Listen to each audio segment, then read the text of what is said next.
నేను ఇంకా బ్రతుకున్నానంట. హల్లెలూయా.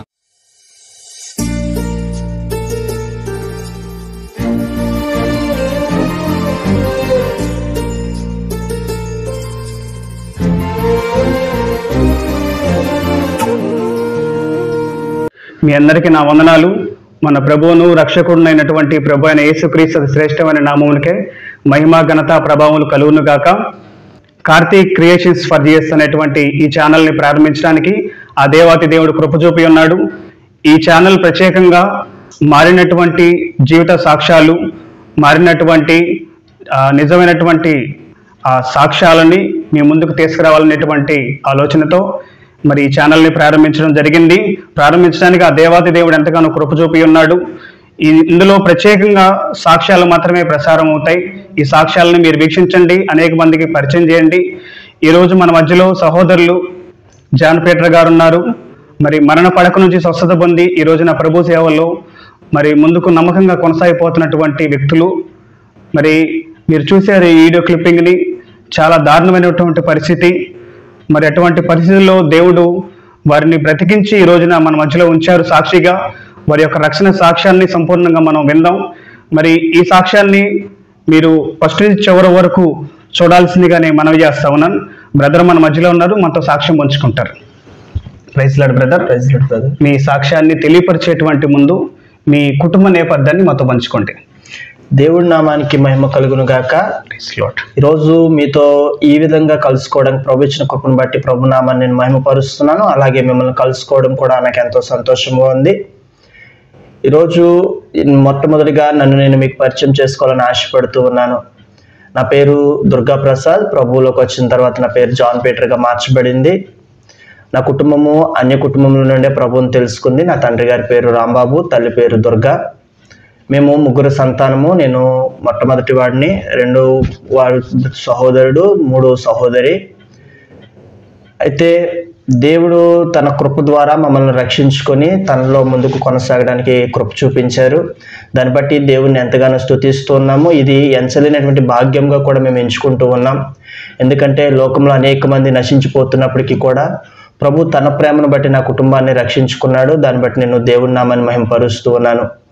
ఈరోజు ప్రభు నా జీవితంలో చేసినటువంటి అద్భుత కార్యాన్ని మీ జీవితంలో చేయగలడనేటువంటి విశ్వాసంతో మీరు ఆ విశ్వాసంలో ముందుకు కొనసాగాలని ఆశపడుతూ నా సాక్ష్యాన్ని మీ ముందుకు నేను తీసుకొని వస్తూ ఉన్నాను.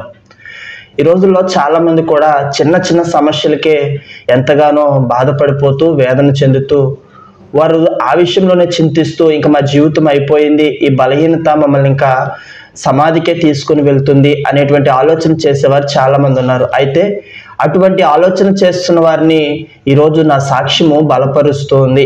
అయితే నా సాక్ష్యాన్ని మీకు పరిచయం చేసే ముందు బైబిల్ గ్రంథంలో నుంచి ఒక వాక్యాన్ని మనం ధ్యానం చేసుకుందాం. చూడండి, కీర్తనల గ్రంథము 88వ కీర్తన 4వ వచనంను మనం చూసినట్లయితే అక్కడ ఈ విధంగా రాయబడి ఉంటుంది. సమాధిలోకి దిగువారిలో నేనొకనిగా ఎంచబడి తిని, నేను త్రాణలేని వాని వలె అయితిని. దేవుని నామానికి మహిమ కలుగును గాక. ఇక్కడ మనం చూసినట్లయితే కోరాహు కుమారుడు అంటున్నాడు, సమాధికి దిగువారిలో నేను ఒకనిగా ఉన్నాను, నా ప్రాణంలో త్రాణ ఏమీ లేదు. ఈ మాట చదివించడానికి గల కారణం ఏంటంటే ఒకానొక సమయంలో నా పరిస్థితి కూడా అదే. సమాధికి దిగువారిలో నేను ఒకడిని అయిపోయాను, ఇంకా నా ప్రాణంలో త్రాణ లేదు. ప్రియులారా, 2018వ సంవత్సరంలో నా కుటుంబ పోషణార్థమై కష్టార్జితమైన పని చేసుకోవడానికి మలేషియా దేశం నేను వెళ్ళడం జరిగింది. అయితే దేవుని మహాకృపను బట్టి మంచి పని, మంచి జీతము, నా యొక్క జీవిత విధానము, నా కుటుంబము కూడా చాలా సాఫీగా జరుగుతున్నటువంటి దినాలవి. అయితే 3 సంవత్సరములు గడిచిన తర్వాత చాలా భయంకరమైన స్థితి. ఎటువంటి బలహీనత నా శరీరంలో లేదు, కానీ ఒక్కసారిగా ఉన్నట్టుండి నా శ్వాస తీసుకోవడం ఆగిపోతుంది, ఊపిరి తీసుకోలేకపోతున్నాను, చాలా కష్టమైపోతుంది. అయితే ఆ సమయంలో ఏం చేయాలో అర్థం కాలేనటువంటి స్థితిలో నేనుండి మంచం మీద ఒక పీకు కోసినటువంటి కోడి ఏ విధంగా అయితే తన్నుకుంటుందో ఆ విధంగా మంచం మీద తన్నుకుంటున్నప్పుడు నా రూమ్లో ఉన్నటువంటి నా స్నేహితులు వెంటనే అంబులెన్స్కి కాల్ చేసి నన్ను హాస్పిటల్కి పంపించడం జరిగింది. ఆ సమయం అంతా కూడా ప్రపంచం అంతా కూడా ఎంతో గడగడలాడుతున్నటువంటి సమయం అది. సెకండ్ వేలో ఎంతో మంది ధనులైన వారు, ఉన్నతమైన స్థితిలో ఉన్నవారు, చాలా శ్రేష్టమైన పేరు ప్రఖ్యాతులు గాంచిన వారు మృతి పొందుతున్న దినాలు ప్రపంచమంతా కరోనా సెకండ్ వే వెంటాడుతూ ఉంది. అటువంటి సమయంలో నాకు ఎందుకు ఊపిరి ఆగిపోతుందో నాకు అర్థం కాలేదు. అయితే వెంటనే నా స్నేహితులు అంబులెన్స్ కాల్ చేసిన వెంటనే నన్ను వచ్చి అంబులెన్స్ హాస్పిటల్కి తీసుకెళ్ళిపోయింది. అయితే హాస్పిటల్లో నన్ను అడ్మిట్ చేశారు. అడ్మిట్ చేసిన వెంటనే డాక్టర్స్ చెప్పినటువంటి విషయం ఏంటంటే, ఇతని లంగ్స్ మొత్తం పాడైపోయినాయి, 96% డ్యామేజ్ అయిపోయినాయి, ఇతను ఇంకా బ్రతకడము అసాధ్యము అని డాక్టర్లు ఒక మాట చెప్పేశారు. చెప్పి వెంటనే నన్ను వెంటిలేటర్ మీదకి తీసుకెళ్లారు. వెంటిలేటర్ మీద ఉన్నాను. అయితే మీరు అనుకోవచ్చు అది కరోనా సమయం కాబట్టి కరోనాయే వచ్చిందేమో అని మీరు అనుకోవచ్చు. కానీ నాకు ఆ సమయంలో నాకు కరోనా రాలేదు. నేను చేస్తున్నటువంటి కంపెనీలో ఉన్నటువంటి డస్ట్ అంతా నా ఊపిరితిత్తులకు పట్టేయడం ద్వారా నా ఊపిరితిత్తులు పూర్తిగా పాడైపోయినాయి. అయితే సరే వెంటిలేటర్ మీద ఉన్నాను, హెవీ ఆక్సిజన్ తీసుకుంటున్నాను, చాలా భయంకరమైనటువంటి స్థితిని నేను అనుభవిస్తూ ఉన్నాను. ఇంచుమించు హాస్పిటల్లో అడ్మిట్ అయి 15 రోజులు అయిపోయింది. ఎవరైనా హాస్పిటల్లో అడ్మిట్ అయిన తర్వాత వారి రోగము క్రమక్రమేణా తగ్గుతూ ఉంటుంది. కానీ నా పరిస్థితి ఏ విధంగా మారిపోయిందంటే దినదినము కూడా చాలా భయంకరంగా నా పరిస్థితి మారిపోతూ ఉంటుంది. నేను భరించలేనటువంటి బాధను నేను అనుభవిస్తూ ఉన్నాను. అలా 15 రోజులు నన్ను హాస్పిటల్లో ఉంచారు. అయితే దానికి ట్రీట్మెంట్ ఏంటంటే నా లంగ్స్ లో లోపలికి పైప్ చేసి నా లంగ్స్ లో ఉన్నటువంటి డస్ట్ అంతా బయటికి క్లీన్ చేస్తే నా అంతటి నేను శ్వాస తీసుకోగలుగుతానని డాక్టర్స్ చెప్పారు. అయితే డాక్టర్స్ చెప్పిన విషయాన్ని నా కుటుంబంతో నేను పంచుకున్నప్పుడు డాక్టర్స్ ఒక మాట చెప్పారు, లంగ్స్ పైప్ వేస్తున్నప్పుడు, ఎందుకంటే నీకు ఆల్రెడీ ఆక్సిజన్ ప్రాబ్లం ఉంది కాబట్టి లంగ్స్ వేస్తున్నప్పుడు నీ బ్రీతింగ్ ఆగిపోవచ్చు, నువ్వు చచ్చిపోవచ్చు అని డాక్టర్స్ చెప్పారు. చెప్పినప్పుడు ఇంక ఏం చేయాలి, ఏది జరిగితే అదే జరుగుతుందని నేను ట్రీట్మెంట్కి ఒప్పుకున్నాను. ట్రీట్మెంట్కి ఒప్పుకున్న తర్వాత వాళ్ళు ఒక ఫామ్ తీసుకొచ్చి నాతో సంతకం చేయించుకున్నారు. ఏంటంటే నేను బ్రతికుతున్నా వాళ్ళకి బాధ్యత లేదు, చనిపోయినా నేను వారికి బాధ్యత లేదని ఒక లెటర్ మీద సంతకం చేయించుకుని ఇంకా ఒక 2 రోజుల్లో నాకు ట్రీట్మెంట్ చేయడం ప్రారంభిస్తారు. ట్రీట్మెంట్కి ముందు నాకు కరోనా టెస్ట్ చేయడం జరిగింది. హాస్పిటల్ అడ్మిట్ చేసుకున్నప్పుడు నాకు కరోనా టెస్ట్ చేశారు. అయితే నా రిపోర్ట్ నార్మల్ వచ్చింది. అయితే హాస్పిటల్ అడ్మిట్ అయ్యి నాకు టెస్ట్ చేయడానికి సిద్ధమవుతున్నప్పుడు మరొకసారి కరోనా టెస్ట్ చేసిన వెంటనే నాకు కరోనా పాజిటివ్ వచ్చింది. ఎప్పుడైతే కరోనా పాజిటివ్ వచ్చిందో చాలా మంది జీవితాల్లో కూడా కరోనా లంగ్స్ మీద ప్రభావం చూపించింది. అది ఏ అవయవాన్ని ఏ విధంగా పాడు చేస్తుందో తెలియలేదు. అయితే నా కాళ్ళ మీద ప్రభావం చూపించింది. నా 2 కాళ్ళు కూడా వెంటనే చచ్చుబడిపోయినాయి. ఈ విషయం మీకు ఎలా తెలుసు అని అంటారు. ఎప్పుడైతే నాకు కరోనా పాజిటివ్ వచ్చిందో నా దగ్గరికి ఎవరు రావట్లేదు, సిస్టర్స్ రావట్లేదు, డాక్టర్ రావట్లేదు. నేను వాళ్ళని అడుగుతున్నాను, నాకు ట్రీట్మెంట్ చేస్తానన్నారు కదా ఈ రోజు, ఏంటి ఎవరు రావట్లేదంటే వాళ్ళు వెయిట్ చేయి అని చెప్తూ ఉన్నారు. ఇంతలో కరోనా హాస్పిటల్ నుంచి ఒక సిబ్బంది నా దగ్గరికి వచ్చారు నన్ను తీసుకెళ్ళడానికి.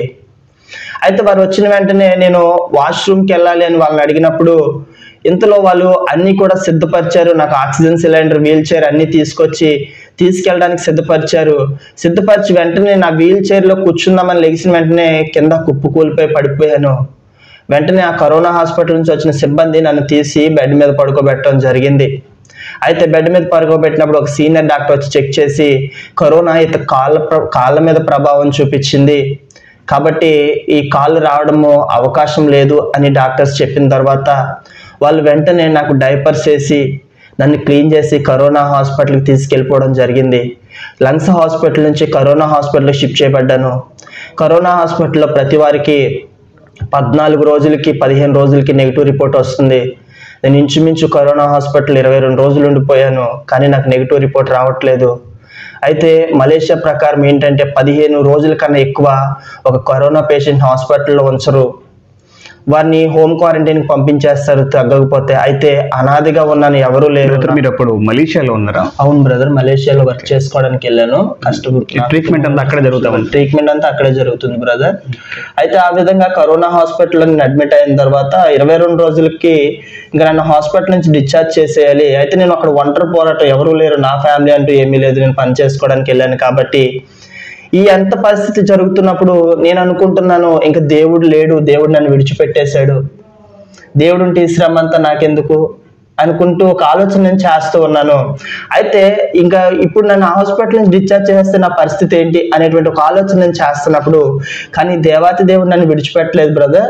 ఆ దేవాతి దేవుడు డాక్టర్స్కి మంచి మనసును కలిగించి ఆ డాక్టర్స్ నన్ను ఆ హాస్పిటల్ నుంచి వేరే హాస్పిటల్కి షిఫ్ట్ చేయరు.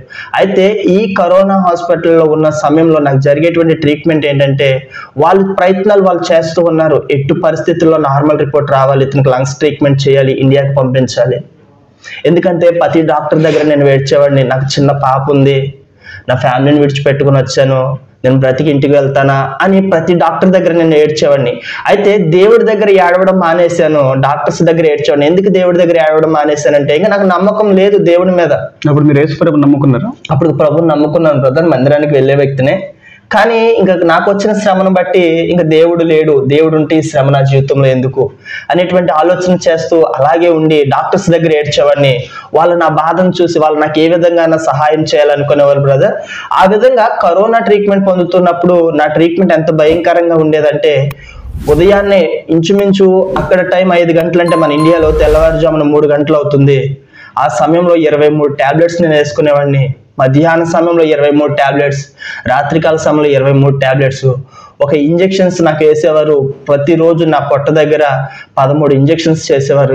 డాక్టర్స్ ఎంతో ప్రయాసపడుతున్నారు కానీ నెగిటివ్ రాలేదు. తర్వాత వేరే హాస్పిటల్ నుంచి షిఫ్ట్ చేశారు కరోనా ట్రీట్మెంట్ నిమిత్తమే. దేవుడు మహాకృపను బట్టి అక్కడికి జాయిన్ అయిన 16 రోజులకి నాకు నెగిటివ్ రిపోర్ట్ వచ్చింది. నెగిటివ్ రిపోర్ట్ వచ్చింది కాబట్టి సంతోషించాను. నాకు నెగిటివ్ రిపోర్ట్ వచ్చింది, నన్ను ఇప్పుడు లంగ్స్ హాస్పిటల్కి తీసుకెళ్తారు, నాకు పైప్ చేస్తారు, నా లోపల ఉన్న డస్ట్ అంతా తీసివేస్తారు, నేను నా అంతటి నేను శ్వాస తీసుకోగలుగుతాను అనేటువంటి ఒక ఆలోచన, ఒక సంతోషం నా జీవితంలో కలిగింది. అయితే అసలు నా కండిషన్ ఎలాగుంది అని చెక్ చేయడానికి మళ్ళీ నన్ను స్కానింగ్కి తీసుకెళ్ళడం జరిగింది బ్రదర్. అయితే స్కానింగ్కి తీసుకుని వెళ్ళారు. నా సంతోషము ఎక్కువసేపు కూడా లేదు, ఒక అరగంటలోనే నా సంతోషం అంతా పోయింది. వెంటనే అక్కడ డాక్టర్స్ తెలియపరిచినటువంటి విషయం ఏంటంటే, మనం వేస్తున్న మెడిసిన్ బట్టో దేని బట్టో తెలియదు, ఇతని యొక్క కిడ్నీలు 90% డ్యామేజ్ అయిపోయినాయి. 90% డ్యామేజ్ అయిపోయినాయి. ఇంక మనం చేసేదేం లేదు, స్టార్టింగ్ వెంటనే డయాలసిస్ చేయాలి అని డాక్టర్ చెప్పడం, ఇంకా ట్రీట్మెంట్ చేయడం, మెడిసిన్ చేయడం ఏం లేదన్నారు. వెంటనే ఆ కోవిడ్ హాస్పిటల్ నుంచి కిడ్నీ సంబంధిత హాస్పిటల్కి, ఇది ఎలాగుందంటే నా ప్రయాణం అంతా ఒక ఊరు నుంచి ఒక ఊరికి వెళ్తున్నట్టు, బస్సు ప్రయాణం చేస్తున్నట్టు. ఈ హాస్పిటల్లో రికవరీ అవుతుంటే మళ్ళీ అంబులెన్స్ ఇంకో హాస్పిటల్కి తీసుకెళ్ళడం, అక్కడ రికవరీ అవుతుంటే ఇంకొక హాస్పిటల్కి తీసుకెళ్ళడం, ఇలా చాలా భయంకరంగా జరుగుతుంది. కిడ్నీ హాస్పిటల్కి తీసుకెళ్లారు. విత్ ఇన్ 1 అవర్లో నేను హాస్పిటల్కి షిఫ్ట్ అయిపోయాను. వెంటనే డయాలసిస్ ప్రారంభించారు బ్రదర్. నాకు డయాలసిస్ జరుగుతూ ఉంది. 2 డయాలసిస్ జరిగిన తర్వాత నేను ఇంకా పరిపూర్ణంగా విశ్వాసంలో కోల్పోయాను. అయితే నా తల్లి, నా బంధువులు, ఆత్మీయ తండ్రి గారు, ప్రభు సహాయం చేస్తాడు, నువ్వు భయపడకనేవాళ్ళు. అయితే ఆ సమయంలో నేను చెప్పేది ఒకటే, మీరు దేవుడు అనే మాట అంటే ఈ రోగానికి నేను చచ్చిపోతానో లేదో తెలియదు, కానీ మీరు ఇంకొకసారి దేవుడి గురించి చెప్తే నా అంతటి నేను ఏదన్నా చేసుకు చచ్చిపోతాను అనేటువంటి మాటలు నేను పలికేవాడిని. ఎందుకంటే అటువంటి భయంకరమైన పరిస్థితిని నేను అనుభవిస్తున్నాను. అయితే కిడ్నీ హాస్పిటల్కి తీసుకెళ్లారు. కిడ్నీ హాస్పిటల్లో డయాలసిస్ జరుగుతుంది. కానీ అనేక మంది చేస్తున్న ప్రార్థన, నా స్నేహితులు, నా సంఘము, నా తల్లిదండ్రులు, ఆత్మీయులైన వారు అనేక మంది చేస్తున్న ప్రార్థనలు దేవుడు ఆలకిస్తున్నాడు. ఎందుకంటే దేవుని వాక్యం స్పష్టంగా చెప్తుంది కదా బ్రదర్, నిజముగా మొరపెట్టే వారికి నేను సమీపంగా ఉన్న దేవుడు. అయితే నేనైతే మొరపెట్టట్లేదు, నా కొరకు అనేక మంది దేవుని దగ్గర అంగలారుస్తూ ఉన్నారు, ప్రార్థన చేస్తున్న వారి ప్రార్థన దేవుడు ఆలకిస్తున్నాడు. అయితే కొంతకాలానికి నార్మల్కి రావడం జరిగింది. అంటే పూర్తిగా నా కిడ్నీ ఇన్ఫెక్షన్ తగ్గిపోయిందని నేను చెప్పను. నేను వేరే ట్రీట్మెంట్ చేయించుకోవడానికి యోగ్యుని అవడానికి కొంచెము నెమ్మది నాకు కిడ్నీ ఇన్ఫెక్షన్ నుంచి వచ్చింది. అయితే మళ్ళీ కూడా వెంటనే ఇది తగ్గిన వెంటనే మళ్ళీ స్కానింగ్కి వెళ్ళాను. ఏ సంతోషం కూడా నా జీవితంలో అలా నిలబడట్లేదు. మళ్ళీ స్కాన్కి వెళ్ళిన వాళ్ళు చెప్పినటువంటి మాట, లివర్ పూర్తిగా డ్యామేజ్ అయిపోయింది. అయితే అప్పటికి డాక్టర్స్ గ్రహించుకోలేదు, నాకు పొట్ట చాలా ఎదరకు వచ్చేస్తుంది, పొట్ట మొత్తం ఉబ్బిపోయింది, చాలా భయంకరమైన స్థితికి వెళ్ళిపోయింది. డాక్టర్స్ ఏమనుకుంటున్నారంటే ఇతనికి జరిగే ట్రీట్మెంట్లో ఏదో ప్రాబ్లం ఉంది అనుకుంటున్నారు, కానీ నా లివర్ లోపల పాడైపోతుంది అనేటువంటి ఆలోచన డాక్టర్స్ చేయలేదు. తర్వాత లివర్ టెస్ట్కి వెళ్ళిన తర్వాత నా లివర్ కూడా పూర్తిగా డ్యామేజ్ అయిపోవడం జరిగింది. అక్కడ డాక్టర్స్ పగలగా బల్లగుద్ది చెప్పినటువంటి మాట ఏంటంటే, ఇతనికి లివర్ ట్రాన్స్లేషన్ జరిగితే గానీ బ్రతకడు అని డాక్టర్స్ చెప్పారు. చెప్పిన తర్వాత అక్కడ నాకు సహాయం చేసేటువంటి ఒక వ్యక్తిని డాక్టర్స్ పిలిచారు. పిలిచి ఆ వ్యక్తిని అడిగారు, మరి ఇది పరిస్థితి, మా ప్రయత్నాలు మేము చేస్తున్నాం, ఈ దేశంలో ఇతనికి లివర్ డొనేట్ చేసే వాళ్ళు ఎవరు ఉండరు, ఇతని పరిస్థితి ఇంకా అనవసరం, ఇతడు చచ్చిపోవడం తప్పించి ఏముండదని నాకు సహాయం చేసేటువంటి వ్యక్తి చెప్తున్నప్పుడు, నాకు సహాయం చేసేటువంటి వ్యక్తి నా తల్లికి ఫోన్ చేసి అమ్మ ఇది పరిస్థితి అంట అన్నప్పుడు నా తల్లి ఒకటే మాట అనేది, దేవుడు తన పని చేయించుకోవాలంటే నా కొడుకుని సజీవుడిగా తీసుకొస్తాడు, లేదంటే ప్రభు సన్నిధిలోనే ఉంటాడు, ఇంకా నేను చేసేది ఏం లేదని నా తల్లి ఒక మాట చెప్పింది. సరే, అక్కడ నుంచి కాలేజ్ సంబంధిత హాస్పిటల్కి నన్ను షిఫ్ట్ చేయడం జరిగింది. అక్కడ వాళ్ళు చేసే ట్రీట్మెంట్ వాళ్ళు చేస్తున్నారు. అయితే ఇవన్నీ జరుగుతున్నాయి, నేను లోకాన్నే చూస్తున్నాను, నేను దేవుడి వైపు చూస్తున్నా, కానీ దేవుడు తన కార్యాన్ని తానే జరిగించుకుంటూ వెళ్ళిపోతూ ఉన్నాడు. ఈ రోజుల్లో చాలా మంది కూడా ఆ విధంగానే తమ జీవితంలో వస్తున్న శ్రమనే చూసుకుంటున్నారు, కానీ సహాయం చేసేటువంటి దేవుడి వైపు ఎవరూ చూడట్లేదు. ఆ విధంగానే నా జీవితం కూడా ముందుకు కొనసాగుతుంది. అయితే కాలేజ్ సంబంధిత హాస్పిటల్కి వెళ్ళి 18 రోజులు నేను హాస్పిటల్ అడ్మిట్ అయ్యాను. నా యొక్క ప్రతిరోజు కూడా మినిమం మీ అందరికీ తెలిసే ఉంటుంది, గేదెలకు ఇంజెక్షన్స్ చేస్తారు, మీ ఎంతమందికి తెలుసో తెలియదు, అంత సూదిని నా లివర్లోకి గుచ్చి నా లివర్లోంచి ప్రతిరోజు శాంపిల్స్ తీసేవాళ్ళు అనమాట. గేదెల కంటే పెద్ద ఇంజెక్షన్స్ ఉంటాయి కదా, అటువంటి సూదిని లోపలికి గుచ్చి ప్రతిరోజు శాంపిల్స్ తీస్తా ఉండేవారు నా లివర్ లో నుంచి. ఆ బాధను భరించలేక నేను వేసేటువంటి కేకలకి డాక్టర్స్ చెప్పే మాట, నువ్వు ఇంటికి క్షేమంగా వెళ్ళాలంటే ఎంత బాధనన్నా భరించుకోవాల్సిందే అని చెప్పేవాళ్ళు. అలా టెస్ట్ చేస్తూ వాళ్ళు మెడిసిన్ ఇస్తూ దేవుడు మహాకృపను బట్టి 90% డ్యామేజ్ అయిపోయిన నా లివర్ 70% ఇన్ఫెక్షన్ తగ్గింది. దేవునికి మహిమ కలుగును గాక. ఎందుకంటే దేవుడు గొప్పవాడు, ఆయనకి అసాధ్యమైంది ఏం లేదు, ఆయనకి సమస్తము సాధ్యమే. అయితే ఈ విషయాలన్నీ కూడా నేను ప్రార్థన చేస్తే జరగట్లేదు, నా కోసం అనేక మంది మొరపెడుతున్నారు, వారి మొరను దేవుడు ఆలకిస్తూ ఉన్నాడు. ఆ విధంగా నా లివర్ ఇన్ఫెక్షన్ కొంచెం తగ్గింది, ఇప్పుడు కిడ్నీ ఇన్ఫెక్షన్ కొంచెం తగ్గింది, లివర్ ఇన్ఫెక్షన్ తగ్గింది. పూర్తిగా తగ్గిందని నేను చెప్పట్లేదు ప్రియులారా, కొంచెము నా శరీరం సహకరించగలిగినంత వరకు మాత్రమే తగ్గింది. అయితే వెంటనే డాక్టర్స్ నన్ను ఇంకా లంగ్స్ హాస్పిటల్ షిఫ్ట్ చేయాలి, వెంటనే క్లీన్ చేసి ఇండియాకి పంపించాలి. ఈ ప్రాసెస్ ఇప్పటి వరకు నేను లివర్ హాస్పిటల్కి వచ్చేసరికి ఇంచుమించు 3 నెలల ప్రాసెస్ అయిపోయిందండి. ఈ హాస్పిటల్స్ అన్ని తిరగడం 3 నెలలు కూడా హాస్పిటల్స్లో అంబులెన్స్లో ప్రయాణం అయిపోయింది. ఒంటరిగా పోరాడుతున్నాను, నాతో ఎవరు లేరు అని నేను అనుకుంటున్నాను. నన్ను కన్న తండ్రి, నా తల్లి గర్భంలో నన్ను రూపించిన తండ్రి ఎప్పుడు కూడా నా వెన్నంటే ఉన్నాడు, నా వెనకాలే ఉన్నాడు. కానీ నా యొక్క ఆత్మీయ నేత్రాలు మూసుకుపోయి లోక సంబంధమైన నేత్రాలు తెరవడం బట్టి నా తండ్రి నా వెనక ఉన్నాడు అనేటువంటి విషయాన్ని నేను మర్చిపోయాను. కానీ నా తండ్రి ఎప్పుడు కూడా నా వెనకాలే ఉన్నాడు. అయితే వెంటనే మళ్ళీ నన్ను స్కానింగ్కి తీసుకెళ్లారు, నా లివర్ కండిషన్ ఎలాగుంది ఏంటి అని. స్కానింగ్కి తీసుకెళ్ళిన తర్వాత ఒక పిడుగు లాంటి వార్త ఏమిటంటే, ఇతనికి టీబీ వ్యాధి వచ్చింది.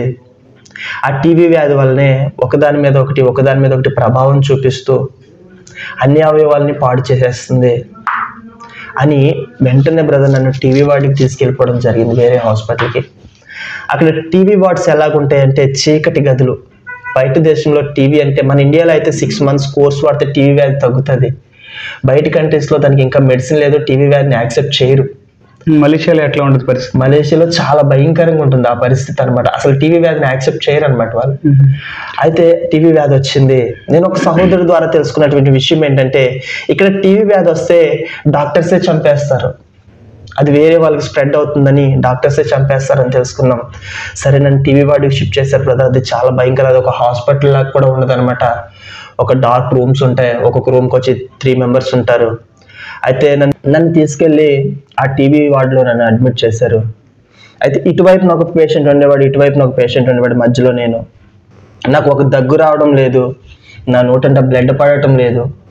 నా సమస్య ఏంటి అని ఆలోచన చేస్తే, నేను ఓన్లీ బ్రీతింగ్ తీసుకోలేకపోతున్నాను, శ్వాస నా అంతటా నేను తీసుకోలేకపోతున్నాను, వెంటిలేటర్ లేకపోతే నేను బ్రతకలేను. ఇదే నా సమస్య. ఒక దగ్గు కానీ బ్లడ్ పడడం కానీ ఏమీ లేదు అది. కానీ వీళ్ళు నన్ను తీసుకొచ్చి టీబీ వార్డులో నన్ను అడ్మిట్ చేశారు. అయితే అక్కడ పరిస్థితి ఎలాగుండేదంటే, టీబీ వార్డులో మార్నింగ్ ఇటు సైడ్ అతను చనిపోతే సాయంత్రం ఇటు సైడ్ అతను చనిపోయేవాడు. ఇంచుమించు 22 రోజులు నేను టీబీ వార్డులో ఉండిపోయాను. ప్రతిరోజు 2 శవాలు నా రూమ్లోంచి వెళ్ళాయి. శవము అనేది వెళ్ళని రోజు లేదు. నా పరిస్థితి చూస్తే ఏమీ లేదు, దగ్గు లేదు, ఏమీ లేదు, బ్లడ్ పడట్లేదు. 22 రోజులు గడిచిన తర్వాత 23వ రోజు నైట్ ఇంచుమించు మలేషియా టైం 12 అవుతుంది, అంటే మనకి 10:30, 9:30 అవుతుంది అనమాట. 2 బ్రదర్స్ వచ్చి నా బెడ్ను వేగంగా తీసుకెళ్ళిపోతున్నారు, నిన్న స్ట్రెచ్చర్ని ఇంటికి వెళ్ళిపోతున్నారు. అయితే ఒక ఆలోచన, మొత్తం మీద నన్ను చంపేయడానికి తీసుకెళ్తున్నారేమో, టీబీ వ్యాధి వచ్చింది కదా, చంపేయడానికి తీసుకెళ్తున్నారేమో అనుకుని సైలెంట్గా అలాగున్నాను. ఒక పక్కన ఒక సిస్టర్ వెంటిలేటర్ బెడ్కి ఇంటికి వెళ్తుంది, ఒక పక్కన నా పక్కన 2 బ్రదర్స్ నన్ను లాక్కెళ్తూ ఉన్నారు. అయితే వాళ్ళు తీసుకెళ్తూ నేను మొట్టమొదటికి ఏ హాస్పిటల్కి అయితే అడ్మిట్ అయ్యానో లంగ్స్కి సంబంధించి ఆ హాస్పిటల్కి నన్ను తీసుకెళ్ళిపోయారు బ్రదర్. హాస్పిటల్కి తీసుకెళ్ళిపోయారు, రెస్ట్ తీసుకోమన్నారు. నాలో ఒక భయం, ఇంటి నన్ను చంపేస్తే తీసుకొచ్చారు, రోగంతో చచ్చిపోయిన బాధలు తిప్పేళ్ళు ఏ ఇంజెక్షన్ చేసి చంపేస్తారు ఏంటో అనేటువంటి ఒక భయం నాలో కలుగుతాం ప్రారంభించింది. అయితే ఆ సమయంలో అక్కడ ఉన్నాను, ఆ రాత్రి పడుకున్నాను. ఆ రాత్రి ఎందుకు ప్రశాంతమైన నిద్ర పట్టింది, రోజులు నిద్ర లేదు. అలాగ ఉన్న స్థితిలో మార్నింగ్ డాక్టర్ వచ్చాడు. డాక్టర్ వచ్చి, ప్రసాద్ సారీ, నీకు ఏదో వైరస్, దాన్ని మేము టీబీ వ్యాధి అనుకొని అక్కడ ఉంచాము అన్నప్పుడు నేను డాక్టర్ మీద చాలా సీరియస్ అయ్యాను. టీబీ చాలా భయంకరమైనటువంటి వ్యాధి, ఇప్పటికే నా శరీరం మొత్తము భయంకరమైనటువంటి సమస్యలతో నేను బాధపడుతున్నాను. మీరు ఇప్పుడు నన్ను టీబీ వార్డులో పెట్టారు, ఇప్పుడు నాకు టీబీ వ్యాధి కనుక వస్తే నా పరిస్థితి ఏంటి? చిన్న పిల్లలను వదులుకొని వచ్చానని డాక్టర్ మీద సీరియస్ అయినప్పుడు డాక్టర్ సారీ చెప్పాడు. ఆ రోజు నర్సు మీద కూడా సీరియస్ అయ్యాను. అయితే నర్సు ఎంత ప్రేమ కలిగిందో నేను చెప్తున్నానండి. నేను మాట్లాడిన మాటలు మనసులో పెట్టుకొని రాత్రి 1 గంట సమయంలో వచ్చి నా వెంటిలేటర్ కనెక్షన్ మొత్తం పీకేసిందండి నర్సు. నా ఆక్సిజన్ తీసేసింది, నా వెంటిలేటర్ కనెక్షన్ మొత్తం అన్నీ తీసేసింది. మంచం మీద ఇంకా నా పరిస్థితి ఎలాగుందంటే ఒక కోడి కొట్టుకుంటున్నట్టు మంచం మీద విలవిల కొట్టుకుంటున్నాను. నేను అన్నాను కదా దేవుడు నా వెనకాలే ఉన్నాడని. ఆ వెనక ఉన్న దేవుడు నా పక్కన ఉన్నటువంటి వ్యక్తితో మాట్లాడుతున్నాడు. అతడు ఒక మలేషియన్ సిటిజన్. తనకు కూడా కరోనా ప్రభావం వల్ల తన ఊపిరితిత్తులు కాళ్ళు పోవడం బట్టి ఆ హాస్పిటల్ అడ్మిట్ అయ్యాడు. నేను కొట్టుకోవడం చూసి తన బెడ్ నుంచి పడిపోయి కాళ్ళు లేకపోయినా కూడా తను దేక్కుంటూ వచ్చి నాకు ఆక్సిజన్ పెట్టాడు బ్రదర్. ఆ రాత్రి కాల సమయంలో నిజంగా ఆ రాత్రి దేవుడు నన్ను విడిచిపెట్టుంటే ఈరోజు మీ మధ్యన సజీవంగా ఈ సాక్ష్యం నేను చెప్పేవాడిని కాదు, ఈరోజు నేను సజీవంగా ఉండేవాడిని కాదు. ఆ బ్రదర్ వచ్చి నాకు ఇలా ఆక్సిజన్ మాస్క్ పెట్టి తను వెళ్ళాడు. వెళ్ళిన తర్వాత మార్నింగ్ డాక్టర్ వచ్చారు. డాక్టర్ వచ్చిన తర్వాత ఈ మలేషియన్ సిటిజన్ జరిగిన విషయాన్ని అంతా డాక్టర్ చెప్పాడు. డాక్టర్ చెప్పిన తర్వాత డాక్టర్స్ ఒకటే మాట అన్నారు, నాకు మాత్రం ఎవరూ సపోర్ట్ చేయట్లేదు, మేమేం చేసినా నువ్వు భరించాల్సిందే, మాకు అసలు ట్రీట్మెంట్ చేయవలసిన అవసరం లేదు, నువ్వు హాస్పిటల్స్లో ఉండవలసిన టైం కూడా ముగిసిపోయింది, కాబట్టి మేము నీ మీద జాగ్రత్తలు చేస్తున్నాం కానీ మా మీద కంప్లైంట్స్ చేయడానికి సరిపోవు అని డాక్టర్స్ చెప్పేశారు బ్రదర్. అయితే సరే సైలెంట్గా ఉన్నాను. హాస్పిటల్కి మళ్ళీ లంగ్స్ హాస్పిటల్కి తీసుకొచ్చారు. లంగ్స్ హాస్పిటల్కి తీసుకొచ్చి నాకు ఇంకా ట్రీట్మెంట్ చేయడానికి సిద్ధపడుతున్నారు. అయితే ఈ మధ్యకాలంలో జరిగిన విషయం ఏంటంటే బ్రదర్, నేను కరోనా వచ్చింది, నాకు డైపర్ వేసుకుని కరోనా హాస్పిటల్కి తీసుకెళ్లారని చెప్పాను కదా. అయితే నేను ఇండియన్ సిటిజన్ అవడం ద్వారా నన్ను ఎవరు తాకేవాళ్ళు కాదు, టచ్ చేసేవాళ్ళు కాదు. 3-4 రోజుల దాకా నా దగ్గర దుర్వాసన వస్తే కానీ నా డైపర్ ఎవరు క్లీన్ చేసేవాళ్ళు కాదు. ఆ డైపర్లో నా యూరిన్ మోషన్ మిక్స్ అయిపోయి నా కింద భాగం అంతా కుళ్ళిపోవడం జరిగింది. మలేషియాలో వివక్ష ఉందా ఇండియన్స్ మీద? అంటే కొంతమంది చూపిస్తూ ఉంటారు కదా సార్, వారికి ఏముండదు బ్రదర్, కానీ కొంతమంది హాస్పిటల్స్లో జాబ్ చేసుకునే వాళ్ళు అందరూ ఒకే విధంగా ఉంటారు కదా. నన్ను క్లీన్ చేసేవాళ్ళు కాదనమాట. 4 డేస్కి వాళ్ళకి నాకు క్లీన్ చేసేవాళ్ళు కాదు. అది మొత్తం అంతా మిక్స్ అయిపోయి ఆ తడికి మొత్తం నా బాడీ అంతా ఇన్ఫెక్షన్ అయిపోయి నా కింద భాగం అంతా కూడా పెద్ద పెద్ద పుండ్లు పడిపోయి చాలా భయంకరమైన స్థితి. ఇంచుమించు నేను 4 నెలల 18 రోజులు హాస్పిటల్లో ఉన్నాను బ్రదర్. మీరు మీ మంచం మీద పడుకొని ఉంటారు కదా, ఎంతసేపు ఈ విధంగానే పనుకొని ఉండగలుగుతారు? ఇటన్నా తిరుగుతారు. కానీ నేను 4 నెలల 18 రోజులు కూడా బ్రదర్ నా కళ్ళు ఆకాశాన్ని తప్పించి ఇటువైపు కానీ చూసిన స్థితి లేదు. ఎందుకంటే నా బాడీని కొంచెం మూవ్ చేయాలని నేను ట్రై చేసినా నా బ్రీతింగ్ లెవెల్స్ మొత్తం పడిపోయి ఆక్సిజన్ ఎక్కుతున్నప్పటికీ నేను వెంటిలేటర్ మీద ఉన్నప్పటికి కూడా నా బాడీ నాకు సహకరించేది కాదు. అంత భయంకరమైనటువంటి స్థితి అనమాట. అటువంటి స్థితిలో నాకు ట్రీట్మెంట్ చేయడానికి వచ్చారు. ఫుడ్ తీసుకోవడం లేదు, ఏమీ లేదు. వాళ్ళు ఏమన్నా జాలి తెలిసిన మీద ఒక 2 రోజులకి 3 రోజులకి ఏదైనా జ్యూస్ లాంటిది ఏదైనా ఇస్తే ఇలాగ పడుకొని ఒక పక్క నుంచి స్ట్రా కనెక్ట్ చేసుకొని అలా తాగుతూ దాని మీద బ్రతికే. ఇంచుమించు హాస్పిటల్లో ఉన్నంతకాలం నాకు ఎటువంటి ఆహారం లేదు బ్రదర్. అంటే వాళ్ళు పెట్టట్లేదని నేను చెప్పను, వాళ్ళు ఆహారం ఇస్తారు కానీ తినడానికి నా శరీరం సహకరించదు, నాకు పెట్టేవాళ్ళు ఎవరు లేరు. అలాగ నరకం చూస్తూ ఎంతో బాధతో ముందుకు కొనసాగుతూ ఉన్నాను. దేవుడి మీద పరిపూర్ణమైన విశ్వాసం కోల్పోయాను. ఇంకా సరే ఇంక ఇండియాకి వెళ్ళేటువంటి అవకాశం నాకు లేదు, చచ్చిపోతాను. ఇది ఒక దృఢ సంకల్పం, చచ్చిపోవాలి. ఎందుకంటే ఆ బాధను నేను భరించలేకపోతున్నాను. ఇంకా వీళ్ళు ఏదన్నా చేసి చంపేసిన బాండు, లేదా నేను ఏదన్నా చేసుకుని చచ్చిపోయిన బాండు అనేటువంటి ఆలోచన వస్తుంది. అటువంటి ప్రయత్నంలో చాలాసార్లు నా అంతటి నేను కూడా ఆక్సిజన్ మాస్క్ తీసేసుకున్నటువంటి సమయాలు చాలా ఉన్నాయి. ఎప్పుడైతే ఆక్సిజన్ మాస్క్ తీసుకుంటానో వెంటనే నా పాప నాకు గుర్తొచ్చేది. నేను చచ్చిపోతే నా పాపను ఎవరు చూస్తారు, నా కుటుంబాన్ని ఎవరు చూస్తారు అనేటువంటి ఆలోచన వచ్చేది. వెంటనే మళ్ళీ ఆ మాస్క్ పెట్టేసుకునేవాడిని. అయితే ఈ ఆలోచన అది నాలో కలిగిస్తుంది పరిశుద్ధాత్మ దేవుడే పక్క నుండి. అయితే ఆ విధంగా జరుగుతుంది. ఈ టీవీ హాస్పిటల్ నుంచి నన్ను లంగ్స్ హాస్పిటల్కి తీసుకెళ్లారు. కొన్ని రోజులు ట్రీట్మెంట్ చేశారు. ఒక 2-3 రోజులు ట్రీట్మెంట్ చేసి 4వ రోజున ఒక పెద్ద బండికి ఇంటికి వచ్చారు బ్రదర్ నా దగ్గరికి. ఎందుకంటే నాకు లంగ్స్ ట్రీట్మెంట్ చేయడం స్టార్ట్ చేస్తున్నారు, నా లంగ్స్లో పైప్ చేయాలి. అందరికీ ఒక పైప్ వేస్తారు, కానీ నాకు 2 పైపులు వేయాల్సి వచ్చింది. అయితే లంగ్స్ ట్రీట్మెంట్ వేసిన పైపు వేస్తాకి నాకు ఒక జూనియర్ డాక్టర్ వచ్చింది అనమాట. అది ఒక 15 నిమిషాల్లో అయిపోయే ప్రాసెస్ అనమాట. ఇదంతా హోల్ చేసేసింది. నాకు హోల్ చేసి పైప్ పెట్టడం ప్రారంభించింది. పైప్ పెట్టడం ప్రారంభించింది. ఎంతసేపు చేసినా కూడా ఆ యొక్క పైప్ ఆమెకి లోపలికి వెళ్ళట్లా. ఎందుకంటే నా శరీరంలో మాంసం అనేది ఏమీ లేదు, ఇంకా మొత్తం అంతా ఏంటనే ఎముకలా ఒక అస్థిపంజరంలాగా ఉన్నాను. ఈమె పెడుతున్న పైపు నా యొక్క అస్థిపంజరం ఎముకలకి తగిలి అది వెనక్కి వచ్చేసింది. ఆ పైప్ లోపలికి అలా ఇంచుమించు 30 గంట తన ప్రయత్నం చేసింది. ప్రయత్నం చేస్తూ ఉండగానే ఆటోమేటిక్గా నా ఆక్సిజన్ లెవెల్స్ మొత్తం డౌన్ అయిపోయినాయి. ఇంకా ఆమె అలా విడిచిపెట్టేసి వెళ్ళిపోయింది.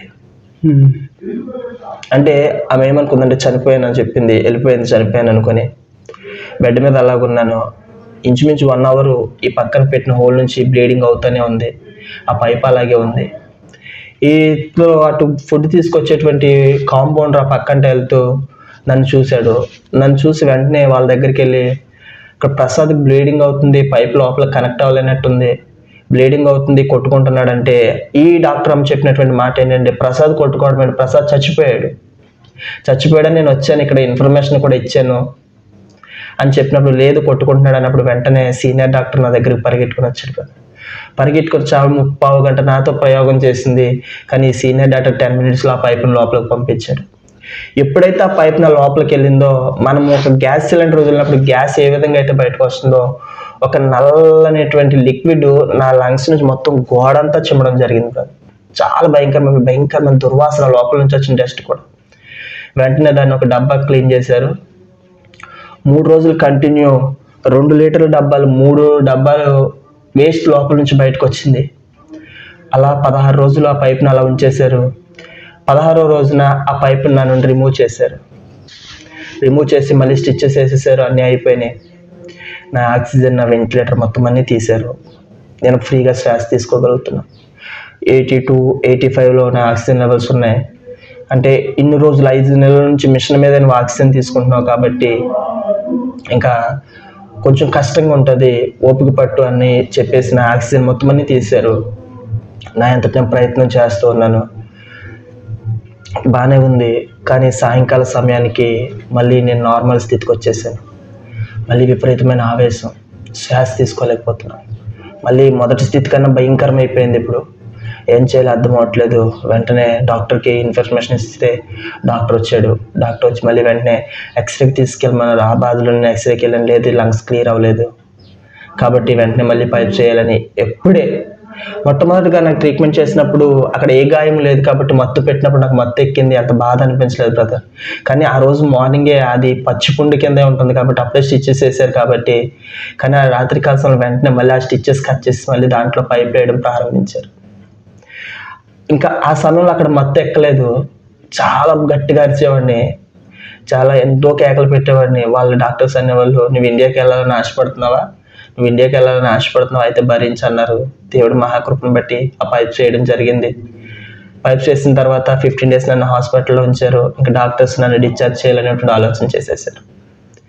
డిశ్చార్జ్ చేయాలని ఆలోచన చేసేసి నాకు ఎవరైతే సహకరిస్తున్నారో ఆ వ్యక్తికి ఫోన్ చేయడం జరిగింది. ఆ వ్యక్తికి ఫోన్ చేశారు. ఆ వ్యక్తి మా ఇంటికి ఫోన్ చేసి చెప్పాడు ఈ విధంగా ఉంది పరిస్థితి ఏంటని. అయితే నన్ను డిశ్చార్జ్ చేసే ముందు మళ్ళీ ఒకసారి నన్ను స్కానింగ్ తీసుకెళ్తే అది క్లియర్ అవ్వలేదు. కానీ నేను హాస్పిటల్లో ఉండడానికి అవకాశం లేదు.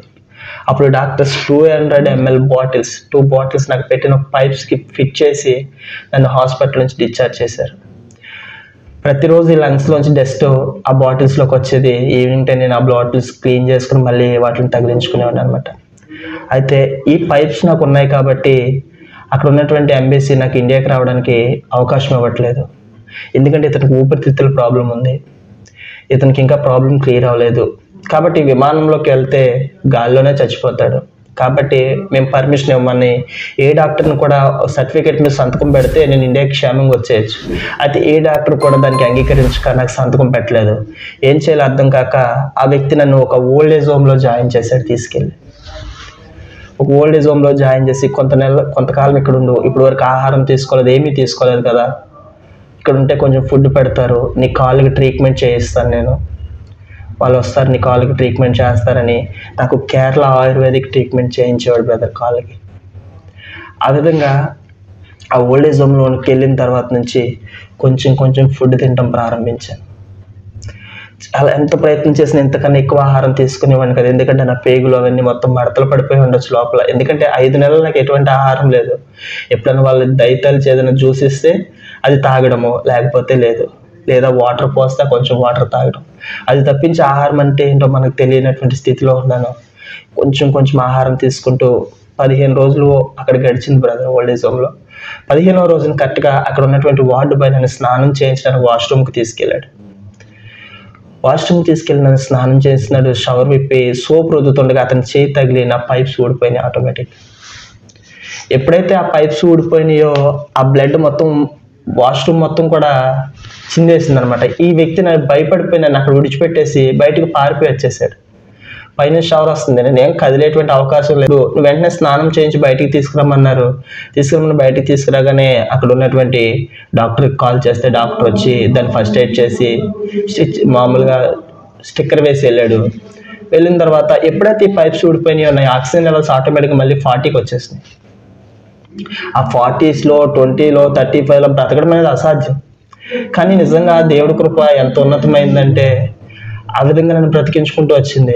40కి పడిపోయిన వెంటనే వీళ్ళు చాలా భయపడిపోయి వెంటనే హాస్పిటల్కి ఫోన్ చేయడానికి ప్రయత్నం చేస్తున్నారు. వెంటనే నేను అక్కడ ఆ యొక్క ఓల్డ్ ఏజ్ హోమ్ నడిపిస్తున్నాడు కాళ్ళ మీద పడిపోయి, నేను ఇక్కడ ఉన్నట్టు ఎవరికి తెలియదు, నేను ఇల్లీగల్గానే ఉంటున్నాను కదా, ఒకవేళ నేను చనిపోయాను అనుకో నన్ను తీసుకెళ్ళి ఎక్కడైనా పడేయండి, ఒకవేళ మీకు అంతగా ప్రేమ ఉందా ఎక్కడైనా కప్పెట్టండి, అంతేగాని నన్ను ఇంకా హాస్పిటల్కి మాత్రం పంపించొద్దు. నేను అక్కడ చూడవలసిన నరకం అంతా చూసి వచ్చాను, ఇంకా నాకు ఆ హాస్పిటల్కి వెళ్ళాలని ఆలోచన లేదు. అంటే అలా కాదు, మీ మీద కేసు అవుతాక, ఎందుకంటే నేను ఇక్కడ జాయిన్ అయినట్టు ఏ ఫామ్ ఫిలప్ చేయలేదు, నేను ఏమీ చేయలేదు కాబట్టి మీకు ఏమి ఇబ్బంది ఉండదు కదా కానీ చెప్పిన తర్వాత సరే నువ్వు భయపడుకో, నువ్వు రెస్ట్ తీసుకో అని అన్నారు. రూమ్లోకి తీసుకెళ్లారు, పడుకోబెట్టారు. ఆక్సిజన్ లెవెల్స్ పెరగట్లేదు, అలాగే ఉంటుంది. వీళ్ళు అంతమాలు వచ్చి నన్ను అడుగుతున్నారు నీకు ఎలా ఉందని. ఏమో బాగాలేదు అంటే ఎక్కడ హాస్పిటల్కి తీసుకెళ్తారో అని, బాగానే ఉంది అని. కానీ ఆమెకు మనసు ఒప్పక లోకల్ క్లినిక్కి పంపిస్తాను, అక్కడ ఏమంటారో చూసిన తర్వాత అప్పుడు ఆలోచిస్తానని లోకల్లో ఉన్నటువంటి ఒక హాస్పిటల్కి పంపించింది. హాస్పిటల్కి పంపిస్తే డాక్టర్ నన్ను అడిగాడు నీ పరిస్థితి ఎలాగుందని. నార్మల్గానే ఉంది, శ్వాస తీసుకో మరి ఏంటి ఆక్సిజన్ లెవెల్స్ 45, 46 చూపిస్తుంది, నువ్వేమో బాగా తీసుకుంటాను, నాకు బాగానే ఉన్నాను. అప్పుడు డాక్టర్ చెప్పిన మాట సరే తీసుకెళ్ళండి, ఒకవేళ ఏమైనా ఇబ్బంది అయితే తర్వాత చూద్దామన్నారు. కానీ దేవుడు మహాకృపను బట్టి ఆ హాస్పిటల్ నుంచి వచ్చి పడుకున్న తర్వాత ఆటోమేటిక్గా నా ఆక్సిజన్ లెవెల్స్ 90కి వచ్చేసినాయి. దేవుడికి మహిమ కలుగును గాక. అలా 90కి వచ్చేసిన తర్వాత శ్వాస తీసుకోగలుగుతున్నాను. ఇప్పుడు నాకు సహాయం చేసేటువంటి వ్యక్తికి నేను ఫోన్ చేశాను, అలా నా పైప్స్ ఊడిపోయినాయి, నువ్వు చేసిన హెల్ప్ని బట్టి కొంచెం అడుగులు అడిగేసుకుని నడవగలుగుతున్నాను, గోడల సహాయంతోనో దేంతో నడవగలుగుతున్నాను. నేను అర్జెంటుగా ఇంటికి వెళ్ళిపోవాలన్నా, నాకు టికెట్ తీయన్నప్పుడు అన్నాడు నువ్వు వెళ్ళడానికి అవ్వదు, ఎందుకంటే నడవలేవు. మలేషియా ఎయిర్పోర్ట్లో మొత్తం అంతా నడకే బ్రదర్, ఇంచుమించు ఎయిర్పోర్ట్లోనే 10 కిలోమీటర్ల వరకు నడవాలి. నా పరిస్థితి చాలా భయంకరం. అయితే ఆ విధంగా లేదన్నా నేను నార్మల్ వ్యక్తిలాగా వెళ్ళిపోతాను, ఇంక పేషెంట్లాగా వెళ్ళను, నువ్వు నాకు టికెట్ తీసే అన్నప్పుడు నాకు టికెట్ తీసాడు బ్రదర్. టికెట్ తీసాడు. ఇంకొక 2 రోజుల్లో ప్రయాణం. ఈరోజు కరోనా టెస్ట్ చేయించుకోవాలి. కరోనా శాంపిల్స్కి ఒక సిస్టర్ వచ్చి నా శాంపిల్స్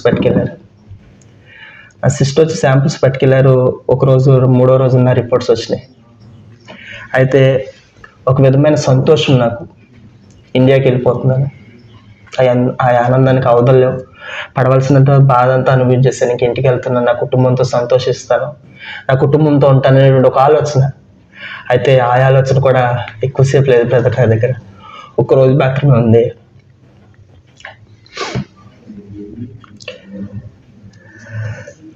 ఏ సిస్టర్ అయితే శాంపిల్స్ తీసుకెళ్ళలేదు ఆ సిస్టర్ వెంటనే రిపోర్ట్ వచ్చింది, కరోనా పాజిటివ్ వచ్చింది మీకు. వెంటనే భయం. ఆ మేడం వచ్చి చెప్పింది, నాన్న నీకు కరోనా పాజిటివ్ వచ్చింది, ఇక్కడ ఎవరికి ఇబ్బంది లేదు ఎందుకంటే అందరూ వ్యాక్సిన్ వేయించుకున్నారు, నేను ఇప్పుడు మళ్ళీ వాళ్ళు వస్తారు తీసుకెళ్ళిపోతారు అని చెప్పినప్పుడు వెంటనే నా తల్లికి ఫోన్ చేసి, ఇంక నాకు ఎవరు ఫోన్ చేయొద్దు, నాకు మళ్ళీ కరోనా పాజిటివ్ వచ్చేసింది, ఇప్పుడు వాళ్ళు వస్తారు తీసుకెళ్ళిపోతారు, ఇంకేసారి బ్రతుకుతాను లేదు అవకాశం లేదు, ఇంక నేను ఉన్నాను అనేటువంటి విషయాన్ని మర్చిపోండి అని చెప్పిన తర్వాత నాకు ఇచ్చిన రూమ్లోకి వెళ్ళిపోయి రూమ్లో పడుకుని ఏడుస్తున్నాను బ్రదర్.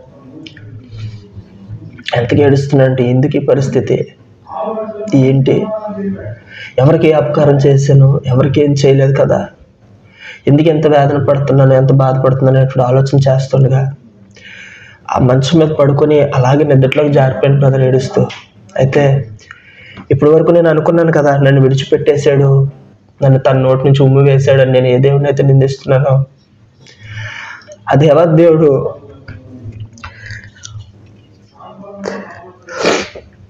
నన్ను విడిచిపెట్టలేదని ఆ సమయంలో నేను తెలుసుకున్నాను. నిద్రలోకి జారుకున్నాను, పరమానంద దేవుడు నా ఎదుగు దిగొచ్చేసాడు కదా. దిగొచ్చి నా ఎదురుగా ఒక వైట్ గోడ ఉంటుంది, ఆ వైట్ గోడ మీద తన హస్తంతో బంగారు అక్షరాలు రాయడం ప్రారంభించాడు.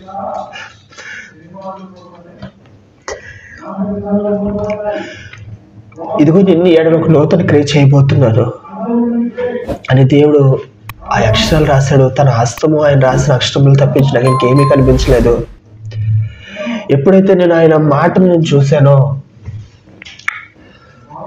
ఒక నేను వివరించలేని ధైర్యం నా జీవితంలో పొందుకున్నాను. చాలా మంది అంటూ ఉంటారు వాక్యాన్ని ధైర్యాన్ని కలిగిస్తుందని. ఆ విషయం 100% నా జీవితంలో నెరవేరింది. ఎప్పుడైతే దేవుని వాక్కుని నా గోడ మీద చూశానో చాలా భయంకరమైనటువంటి శక్తిని నేను పొందుకున్నాను. ఒక విధమైన సంతోషం నా జీవితంలో ప్రారంభం. అప్పుడు ఒక కరోనా పాజిటివ్ వచ్చింది, ఎంతో వేడిచాను, చచ్చిపోతాను అనుకున్నాను. అంతకుముందు 5 నెలల నుంచి పడుతున్న శ్రమ అంతా మర్చిపోయాను. ఆ మాటను ఎప్పుడైతే చూసాను నా జీవితంలో ఒక సంతోషం, ఆ సంతోషానికి అవధుల్లో వెంటనే నా తల్లికి ఫోన్ చేశాను, అమ్మ నాకు ఇప్పుడే వెంటనే కరోనా టెస్ట్ చేయొచ్చు, నేను ఆ టికెట్కి నేను ఇండియాకి వచ్చేస్తున్నాను, నువ్వు వెంటనే నాకు కరోనా టెస్ట్ చేయించినప్పుడు నాకు సహాయం చేసే వ్యక్తికి మా అమ్మ మళ్ళీ ఫోన్ చేసింది. ఫోన్ చేసి నా టికెట్ తీయండి, మా అమ్మవాడు కరోనా టెస్ట్ మళ్ళీ చేయించండి అని నా తల్లి చెప్పినప్పుడు అతను అన్నమాట, అమ్మ మీకు డబ్బులు ఎక్కువైపోయి ఈ విధంగా చేస్తున్నారా, రేపొద్దున ఫ్లైట్ ఇప్పుడు ఎమర్జెన్సీలో కోవిడ్ రిపోర్ట్ రావాలని ఇంచుమించు 40,000 ఖర్చు అవుతుంది మీ ఇండియా డబ్బులు, ఎందుకంటే మా అబ్బాయి బ్రతికే అటువంటి అవకాశాలు ఇప్పటికే చాలా ధనాన్ని వెచ్చించారు, లక్షల మీద బ్రదర్.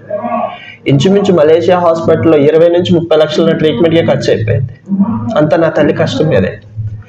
అయితే ఎందుకమ్మా ఇంకా డబ్బులు పాడు చేసుకుంటాం, ఎందుకు ఇంకా అప్పులు చేస్తాం అన్నప్పుడు నా తల్లి ఒకటే మాట, నన్ను ఇంతవరకు ఎప్పుడు నా కొడుకు ఇంత ధైర్యంగా మాట్లాడలేదు, ఏ రోజు చచ్చిపోతాను అనేవాడే, కానీ ఎందుకో తెలీదు అమ్మ నాకు కరోనా టెస్ట్ చేయించని అడిగాడు. సరే డబ్బులు ఉంటే పోతాయి చేయించు అన్నప్పుడు ఏ యొక్క నర్స్ అయితే వచ్చి ఫస్ట్ నా శాంపిల్స్ తీసుకెళ్ళిందో అదే నర్స్ మళ్ళీ ఆ ఓల్డ్ ఏజ్ హోమ్ దగ్గరికి వచ్చిన శాంపిల్స్ తీసుకెళ్ళింది కదా.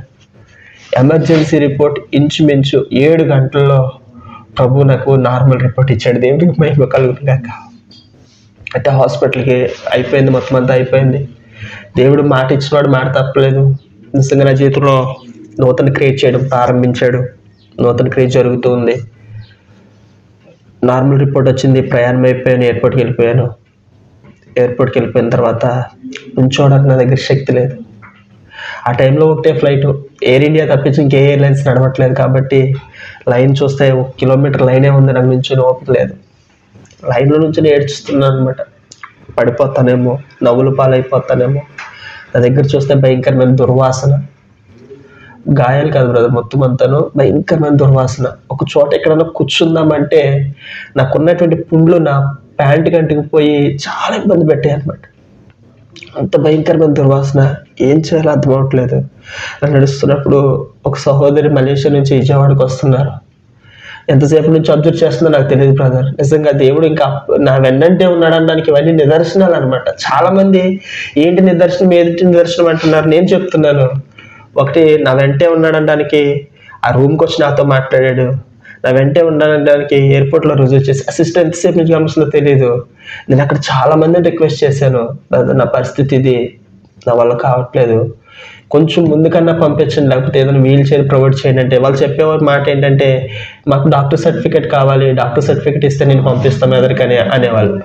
అయితే ఆ సిస్టర్ తను లగేజ్ తీసుకెళ్తున్న ట్రాలీని మొత్తం ఖాళీ చేసి బ్రదర్ ఆ ట్రాలీ మీద కూర్చోండి, నేను మిమ్మల్ని బోర్డింగ్ వరకు మాత్రం తీసుకెళ్ళగలుగుతాను, తర్వాత మళ్ళీ నేను ఏం హెల్ప్ చేయలేను బ్రదర్ అన్న తర్వాత ఆ ట్రాలీ మీద కూర్చొని ఎవరు చూసుకుంటే నాకు అనవసరమని ఎంత బాధని అనుభవించుకుంటూ కొంచెం ముందుకు గంటకి వెళ్ళింది. బోర్డింగ్ చేసుకున్నాను బ్రదర్. అలా ఇమిగ్రేషన్ దగ్గరికి వెళ్ళాను. ఇమిగ్రేషన్ దగ్గర కూడా చాలా సమస్యలు. నా పరిస్థితిని గమనించి వాళ్ళు నాకు ఇమిగ్రేషన్లో స్టాంప్ వేయడానికి చాలా ఆలోచించేవాళ్ళు అనమాట. అలాగా చాలా శ్రమలు అనుకుంటూ అలా ముందుకెళ్ళి ఫ్లైట్ ఎక్కాను బ్రదర్. ఫ్లైట్ ఎక్కి ఇంక ఫ్లైట్లోకి ఎంటర్ అవుతున్నాను అనిపించుకునేసరికి ఒక్కసారిగా అక్కడ కుప్పకూలిపోయాను అనమాట. కుప్పకూలిపోయిన వెంటనే వాళ్ళని పక్కకి తీసుకెళ్ళి వాటర్ ఇచ్చారు. వాటర్ ఇచ్చి నువ్వు జర్నీ చేయగలుగుతావా అని అడిగారు అనమాట. నేను జర్నీ చేయగలుగుతానంటే వీళ్ళు ఇంతలో కాల్ చేసేస్తున్నారు లోపలికి నన్ను తీసుకెళ్ళిపోవడానికి. అప్పుడు నేను వెంటనే మళ్ళీ వాళ్ళు రిక్వెస్ట్ చేశాను. చాలా బాధపడ్డాను, ఇంక నా వల్ల కాదు, నేను జర్నీ చేయగలుగుతాను అనుకున్నాను. పాపం వాళ్ళు కూడా నా ఎందుకు జాలి తెలిసి వారిలో మంచి మనసు నా దేవుడు పెట్టాడు. జాలి తెలిసి నన్ను తీసుకెళ్ళి నా సీట్లో కూర్చోబెట్టారు బ్రదర్. ఫ్లైట్ ఇంకా ఎగరవలసినటువంటి వ్యక్తికి ఎగలేదు బ్రదర్. జస్ట్ ఫ్లై అయింది అంతే. నా ఆక్సిజన్ లెవెల్స్ మళ్ళీ 40కి పడిపోయినాయి. చాలా కష్టమైపోతుంది బ్రీత్ తీసుకోవడం. అయితే చాలా మందికి ఈ సమయంలో డౌట్ రావచ్చు, ఫ్లైట్లో ఆక్సిజన్ లేకపోతే ఇబ్బంది ఏముంది, ఆక్సిజన్ మాస్క్ పెట్టుకోవచ్చు కదా, లేకపోతే ఫ్లైట్ ఎగరలేదు కదా వాళ్ళకి చెప్తే రీల్యాండ్ చేస్తారు కదా అని చాలా ఆలోచన చేస్తారు. ఎందుకంటే ఆ సమయంలో నాకు అటువంటి ప్రయత్నం చేసేటువంటి ఆలోచన లేదు. ఎందుకంటే నేను ఆక్సిజన్ మాస్క్ పెట్టుకున్నానంటే ఫ్లైట్ ఎగిరి ఎంతోసేపు అవ్వలేదు, వాళ్ళు రీల్యాండ్ చేసి నన్ను దింపేసి మళ్ళీ హాస్పిటల్ బాల్ అయిపోతుంది ఆ బ్రతుకు. కాబట్టి ఓర్చుకున్నాను. అలా లేచి ఫ్లైట్ ఎగిరింది 42 నా ఆక్సిజన్ లెవెల్ ఎప్పుడు ఆక్సిమీటర్ దగ్గర పెట్టుకుని ఉండేవాడిని నేను. ఎందుకంటే ఎప్పుడైతే బ్రీతింగ్ పడిపోతుందో నేను వెంటనే చెక్ చేసుకునేవాడిని అనమాట. పడిపోతుంది అప్పుడు వెంటనే యేసు రక్తం ఈ మాట తప్పించి వేరే మాట నా నోట్లో లేదు. ఎందుకంటే దేవుడు ఎప్పుడైతే నా దగ్గర దిగి వచ్చాడో ఇంకా యేసులో నేను బలపడిపోయాను పూర్తిగాను. అదే మాట అంటున్నాను బ్రదర్. ఆ ఫ్లైట్ ఎగరవలసినటువంటి ఎత్తుకి వెళ్ళిపోయింది. నా ఆక్సిజన్ లెవెల్స్ అన్నీ నార్మల్ అయిపోయినాయి. దేవుడికి మహిమ కలుగును గాక. ప్రభు ఆ విధంగా క్షేమంగా నన్ను ఇండియాకి తీసుకొచ్చాడు. ఎన్నో శ్రమలు అనుభవించుకుంటూ బాధలు అనుభవించుకుంటూ ఆ విధంగా సమాధికి అంచబడిన వారిలో నేను ఒక్కడిగా ఉండిపోయాను. అందుకని ఆ వాక్యం అంటే నాకు చాలా ఇష్టం. ఎందుకంటే ఎటువంటి స్థితిలో ఉన్నా కూడా ఆ సమాధిలో కూరుకుపోయినటువంటి స్థితిని దేవుడు విమోచించగలిగినటువంటి సమర్థుడు. రోజుల్లో ఈ సాక్ష్యం బట్టి మీకు నేను తెలియజేస్తున్నటువంటి విషయం ఏంటంటే చిన్న చిన్న సమస్యలకి ఈరోజు డెంగ్యూ ఫీవర్ వస్తుంటే చాలా మంది అల్లిపోతూ ఉన్నారు. కానీ ఈరోజు నేను ప్రకటిస్తున్నటువంటి దేవుడు జీవం కలిగినటువంటి యేసయ్యకి అసాధ్యమైంది ఏమీ లేదు. ఎండిపోయిన ఎముకలను గొప్ప సైన్యం చేశాడండి ఆయన. 4 రోజులు సమాధిలో కుళ్ళిపోయాడు లాజరు, ఆయన సజీవంగా బయటికి తీసుకొచ్చాడు. ఉదాహరణకు నేను కూడా మీ ఎదుట ఈరోజు నిలబడుతున్నాను. కాబట్టి శ్రమను చూసి ఇబ్బందిని చూసి భయపడవలసినటువంటి అవసరం లేదు. కానీ ఆ శ్రమను తీర్చేటువంటి దేవుని వైపు ఎప్పుడైతే మనం చూస్తామో మన జీవితంలో విజయం పొందుకోగలుగుతాం. అలాగే క్షేమంగా ఇండియాకి వచ్చాను బ్రదర్. తల్లిగారు ఫీలింగ్స్ ఎలా ఉన్నాయి మొదటగానే? అయితే ఇండియాకి వచ్చిన తర్వాత నా ఫ్యామిలీ అంతా చాలా సంతోషించారు, చాలా అద్భుతంగా ఉన్నారు. అయితే అలా ఇండియాకి రాగానే ఇంకా నా కుటుంబము చాలా సంతోషం. నేను ఫ్లైట్ ఎక్కాను అని వాళ్ళకి ఎప్పుడైతే ఇన్ఫర్మేషన్ వచ్చిందో చాలా సంతోషం బ్రదర్. అయితే విజయవాడ ఇంటర్నేషనల్ ఎయిర్పోర్ట్లో జరిగినటువంటి చిన్న విషయం ఏంటంటే ఆ రోజు నా ఫ్లైట్ ల్యాండ్ అవడానికి కొంచెం లేట్ అయింది. ఆ రోజు నుంచి దుబాయ్ నుంచి ఒక ఫ్లైట్, కువైట్ నుంచి ఒక ఫ్లైట్ అక్కడికి రావడం వల్ల రన్వే ఖాళీ లేకపోవడం వల్ల 2 hours ఇంచుమించు 1.5 hour వరకు నా ఫ్లైట్ పైన తిరుగుతూనే ఉంది. నేను వీళ్ళకి చెప్పిన టైం దాటిపోయింది. అయితే వీళ్ళందరికీ ఒక ఆలోచన, ఫ్లైట్ 2-3 చోట్ల ఆగి వస్తుంది, డైరెక్ట్ ఫ్లైట్ కాదు. మొత్తం మీద విమానంలో ఎక్కడో చచ్చిపోయాడు, ఎక్కడో దింపేశారు. అయితే ఇంకా వస్తున్న ప్రతి ప్యాసింజర్ కూడా నా ఫోటో వాళ్ళు చూపించి ఇతను చూసారా, నేను 8 గంటలకు బయటకు రావాల్సిన వాడిని 10 గంటలు అయిపోయింది బయటకు రాలా. లాస్ట్కి నా ఫ్లైట్ ల్యాండ్ అయిన తర్వాత ఒక బ్రదర్కి ఆ ఫోటో చూపించినప్పుడు అమ్మ వస్తున్నాడు, ఎంత టైం పడుతుందో తెలియదు. ఎందుకంటే అతని పరిస్థితి చాలా దారుణంగా ఉంది. అసలు ఏమీ లేవు అతని దగ్గర, కర్ర పొల లాంటి కాళ్ళు ఉన్నాయి. అమ్మ ఏదోటి సపోర్ట్ తీసుకుని నడుచుకుంటూ వస్తాడు, కంగారు పడకుండా దిగాడమ్మా అని చెప్పిన తర్వాత నా కుటుంబం కొంచెం ఊపిరి పీల్చుకుంది. ఎప్పుడైతే నేను బయటకు రావడం నా ఫ్యామిలీ చూసారో బ్రదర్, అది కోవిడ్ టైం కదా, ఆ ప్యాసింజర్స్ని మాత్రమే బయటకు వదులుతున్నారు, వాళ్ళని లోపలికి రానివ్వట్లేదు. అయితే మా వాళ్ళు పోలీసులు పైన వేసుకుని ఏది వేసుకుని అని పోలీసులు మొత్తం గెంటుకుని నా దగ్గరికి పరిగెట్టుకుంటూ వచ్చేసారనమాట. నిజంగా వాళ్ళ సంతోషంగా అవధుల్లో. ఆ విధంగా క్షేమంగా ఇంటికి చేరాను బ్రదర్. ఇంటికి చేరాను. ఎన్ని సంవత్సరాలు ఉన్నారు అందులో? 3 సంవత్సరాలు. 3 సంవత్సరాలు. అయితే ఆ విధంగా నా ఫ్యామిలీ అంతా కలుసుకోవడం చాలా సంతోషం అనిపించింది నాకు. ఒక ధైర్యం. ఇప్పుడు చచ్చిపోయినా పర్వాలేదు, కానీ నా దేవుడు సజీవంగా ఇండియాకి నన్ను ఎందుకు తీసుకొచ్చాడంటే నా సాక్ష్యం ద్వారా అనేక మంది బలపడాలని, నా ద్వారా ఆయన పనిని జరిగించుకోవాలని ఇండియాకి తీసుకొచ్చాడు. అయితే ఆ విధంగా ఇండియాకి వచ్చాను. 10 రోజులు బాగుంది. ఇండియాకి వచ్చిన 10 రోజులకి మళ్ళీ నాకు సీరియస్ అవ్వడం ప్రారంభించింది. మళ్ళీ నార్మల్ కండిషన్కి వచ్చేసాను. అయితే భీమవరం నీలాద్రి హాస్పిటల్, ఈ వీడియో చూస్తున్న చాలా మందికి కూడా ఆధారాలు ఉన్నాయి. నేను నా పూర్తి అడ్రస్ చెప్పాను. మీరు నా ఊరు వచ్చి నా విషయంలో మీరు కనుక్కోవచ్చు. భీమవరం హాస్పిటల్కి వెళ్ళి మీరు ఆ విషయాన్ని కనుక్కోవచ్చు. ఎందుకంటే కల్పనా కథలు, కళ్ళబుల్లి కథలు చెప్పడం మాకు అవసరం లేదండి. దేవుడు ఎంత గొప్పవాడు, ఆయన చేసేటువంటి అద్భుతాలు ఏంటని వివరించడమే మా యొక్క ఉద్దేశము. అంతేగాని కల్పనా కథలు, కట్టుకథలు చెప్పాల్సిన అవసరం లేదు. అందుకని ఇంత ధైర్యంగా మా అడ్రస్లు, మా చిరునామా, మేము ట్రీట్మెంట్ పొందిన హాస్పిటల్ పేర్స్ కూడా మేము చెప్పగలుగుతున్నాం. అయితే నీలాద్రి హాస్పిటల్ అడ్మిట్ అయ్యాను. 6 రోజులు ట్రీట్మెంట్ తీసుకున్నాను బ్రదర్. 6 రోజులు ట్రీట్మెంట్ తీసుకున్న తర్వాత అక్కడ డాక్టర్ చెప్పినటువంటి విషయం, ఇంకా బ్రతకడు, ఒక 3-4 గంటల కన్నా ఎక్కువ బ్రతకడు, తీసుకెళ్ళిపోండి అమ్మా. నా తల్లి చెప్పిన మాట, లేదండి చచ్చిపోడు, నా కొడుకు చాలా పని ఉంది, దేవుడు పని, సేవ చేయాలి నా కొడుకు, అందుకని అక్కడి నుంచి చచ్చిపోయేవాడు. అయితే మలేషియాలో చచ్చిపోయాడు, డాక్టర్ గారు ఇక్కడ దాకా రాడంటే, లేదమ్మా బ్రతకడు, చచ్చిపోతాడమ్మా. సరే మీ హాస్పిటల్లో ట్రీట్మెంట్ చేయకపోతే మీరు ఏ పేపర్ మీద సంతకం పెట్టమంటారో పెట్టేస్తాను. మా అబ్బాయిని వేరే హాస్పిటల్ డిశ్చార్జ్ చేసి, వేరే హాస్పిటల్ ఎక్కడ జాయిన్ చేసుకోరమ్మా అన్నాడు. మీరు ఎక్కడ జాయిన్ చేసుకుంటే అక్కడికే డిశ్చార్జ్ చేయండి అని మా అమ్మ అన్నప్పుడు, సరే నేను కాకినాడ కానీ గుంటూరు కానీ గవర్నమెంట్ హాస్పిటల్కి రాస్తానమ్మా, అక్కడ బ్రతికితే 24 గంటలు దాటితే అప్పుడు నేను వేరే హాస్పిటల్కి ప్రిఫర్ చేస్తాను, కాబట్టి మీరు కాకినాడకి తీసుకెళ్ళండి అని చెప్పినప్పుడు మా తల్లి నన్ను కాకినాడ హాస్పిటల్కి పంపించడానికి ఇష్టపడింది. కాకినాడ హాస్పిటల్కి నేను వెళ్ళాను బ్రదర్. అయితే కాకినాడ హాస్పిటల్ పరిస్థితులు ఎలాగుంటాయంటే పేషెంట్స్ని తొందరగా పట్టించుకోరు. ఎందుకంటే నేను వెళ్ళిన వార్డులోనే 2 months నుంచి 3 months నుంచి ఉన్నారు, ఎటువంటి ట్రీట్మెంట్ జరగకుండా బెడ్స్ మీదే ఉంటున్న వారిని చాలామంది నేను చూశాను. అయితే నేను అక్కడికి వెళ్ళాను. ఇంచుమించు డాక్టర్ 3 hours చనిపోతానన్నాడు. మేము వెళ్ళడానికి 4 hours పట్టింది. అయితే నేను అంబులెన్స్లో ఉన్నాను, వెంటిలేటర్ మీద ఉన్నాను. నేను అంబులెన్స్లో తీసుకెళ్తున్నారు, ఆక్సిజన్ అన్నీ పెట్టి. అక్కడికి వెళ్ళి నా అంబులెన్స్ ఆగింది. నాతో వచ్చిన వాళ్ళు ఓపీ చీటీ రాయించి రావడానికి నా రిపోర్ట్స్ తీసుకుని వెళ్తున్నారు. అయితే ఏ డాక్టర్ అమ్మ అయితే నాకు ట్రీట్మెంట్ చేయాలో ఆ డాక్టర్ అమ్మ నా అంబులెన్స్ పక్క నుంచే వెళ్తుంది అనమాట. వెళ్తూ అంబులెన్స్లో నన్ను చూసి వాళ్ళని అడిగింది అనమాట, ఏంటి అని అన్నప్పుడు నాతో వచ్చిన వ్యక్తి ఆ రిపోర్ట్స్ చూపించాడు.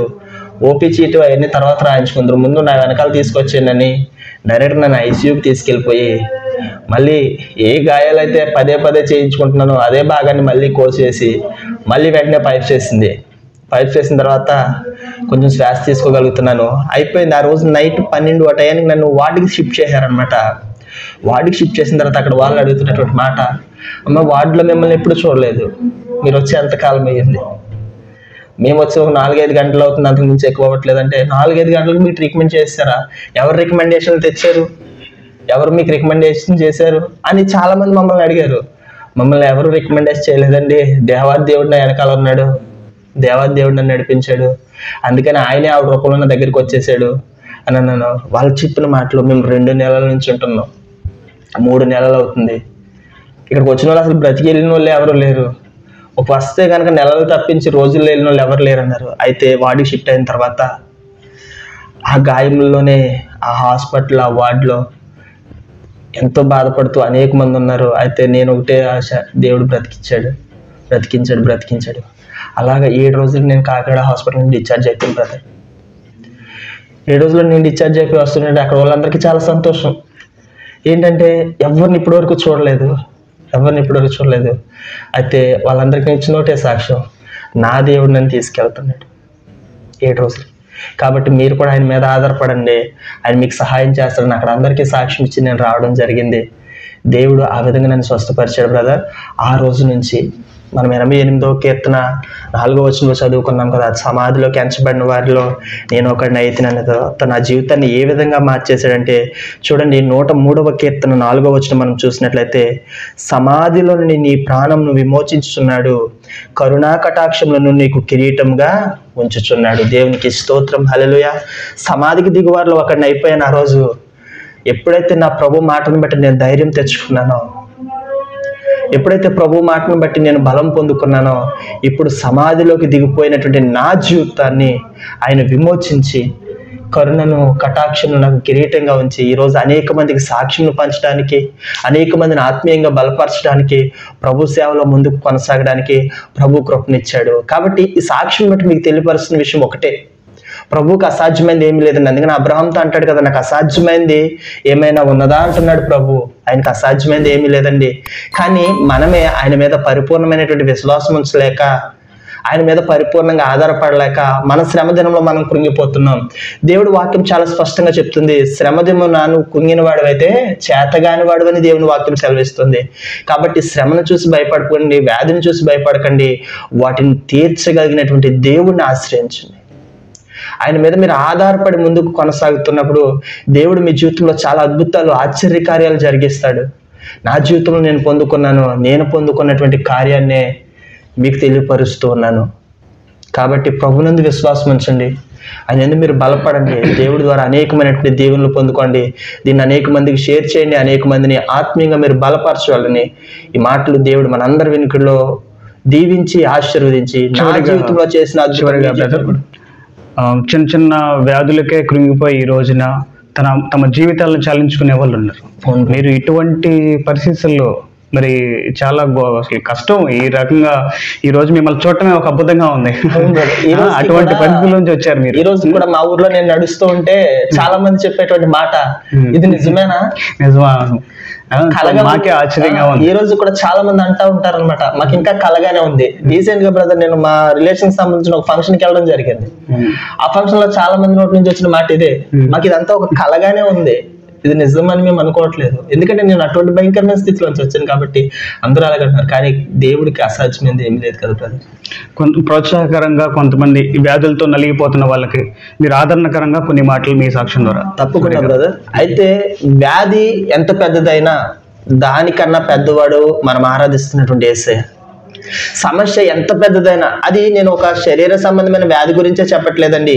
కొంతమందికి భయంకరమైనటువంటి కుటుంబ సమస్యలు, కొంతమందికి ఆర్థిక పరమైనటువంటి సమస్యలు, కొంతమందికి అనేక రకములైనటువంటి సమస్యలతో, కొంతమందికి చెప్పుకోదగ్గ సమస్యలు, కొంతమందికి చెప్పుకోలేనటువంటి సమస్యలతో చాలా మంది బాధపడుతున్నారు. అయితే ఎటువంటి సమస్యకైనా కూడా ఒకటే మందండి, అదే జీవం కలిగినటువంటి యేసు రక్తము. దేవునికి మహిమ కలుగును కాబట్టి మీరు చేయవలసినటువంటి పని ఏంటంటే ఆయనను ఆశ్రయించండి, సరిపోతుంది. ఆయనను ఆశ్రయించి ఆయన పాదముల దగ్గరికి వచ్చి నిజముగా మీరు మొరపెట్టండి. అందుకనే ప్రవక్త ఇర్మియా అంటాడు కదా, ఇర్మియాతో అంటాడు, నీవు నాకు మొరపెట్టుము, నేను నీకు ఉత్తరం ఇస్తానంటున్నాడు. నా విషయంలో చాలా మంది మొరపెట్టారండి. నా శ్రమలో నేను మర్చిపోయినా కూడా నా విషయంలో అనేక మంది మొరపెట్టారు. ఆ మొరే ఈరోజు నన్ను సజీవుడిగా మీ ఎదుటి నిలబెట్టింది, మిమ్మల్ని ప్రోత్సహించడానికి సహాయం చేసింది. అదే రీతిగా దేవుడి మీద ఆధారపడండి. దేవుడికి అసాధ్యమైనది ఏమీ లేదు. బైబిల్ గ్రంథంలో మనం చూడగలుగుతాం, అనేక మంది జీవితంలో దేవుడు అద్భుత కార్యాలు జరిగించాడు. నేను ఆరాధిస్తున్న దేవుడు నిన్న నేడు నిరంతరము ఏకరీతిగా ఉన్నవాడు. ఆయన మార్పు లేనటువంటి దేవుడు. అలనాడు భక్తుల జీవితంలో అద్భుతం చేసిన దేవుడు ఈరోజు నా జీవితంలో అద్భుతం చేసిన దేవుడు రేపు మీ జీవితంలో కూడా అద్భుతం చేయడానికి సిద్ధంగా ఉన్నాడు. కేవలం మనం చేయవలసింది ఏంటంటే ఆయనను ఆశ్రయించి మన శ్రమను ఆయనకు తెలియపరిచినట్లయితే ఆయన సహాయం చేయడానికి సిద్ధంగా ఉన్నాడు. కాబట్టి ఆ విధంగా మీ జీవితాలను మీరు సిద్ధపరచుకోండి. మంచిది బ్రదర్. మరి మీ సాక్ష్యాన్ని తెలియపరిచినందుకు ధన్యవాదాలు తెలియపరుస్తా ఉన్నాం. దేవుడు మీకు పరిపూర్ణమైన ఆరోగ్యాన్ని ఇచ్చి ఇంకా అనేక ప్రాంతాల్లో మిమ్మల్ని ఆయన సాక్షిగా నిలబెట్టుకోవాలని మనస్ఫూర్తిగా కోరుకుంటూ మరి ధన్యవాదాలు తెలియపరుస్తా ఉన్నాను. మరి గమనించండి ప్రేమైన దేవుని పిల్లలారా, చిన్న చితక వ్యాధులకే మనం భయపడిపోతూ ఈ రోజున మరి మన జీవితాలను చాలించుకుంటా ఉన్నాం. మరి ఆదరణకరంగా ప్రోత్సాహకరంగా మరి సహోదరుని యొక్క సాక్ష్యం మనకుంటుందని చెప్పని ఆశపడతా ఉన్నాం. ఈ విలువైన రక్షణ సాక్ష్యాన్ని అనేక మందికి పరిచయం చేయాల్సిందిగా మనస్ఫూర్తిగా కోరుకుంటూ ఈ చిన్ని సాక్ష్యాన్ని దేవుడు దీవించును గాక. ఆమేన్.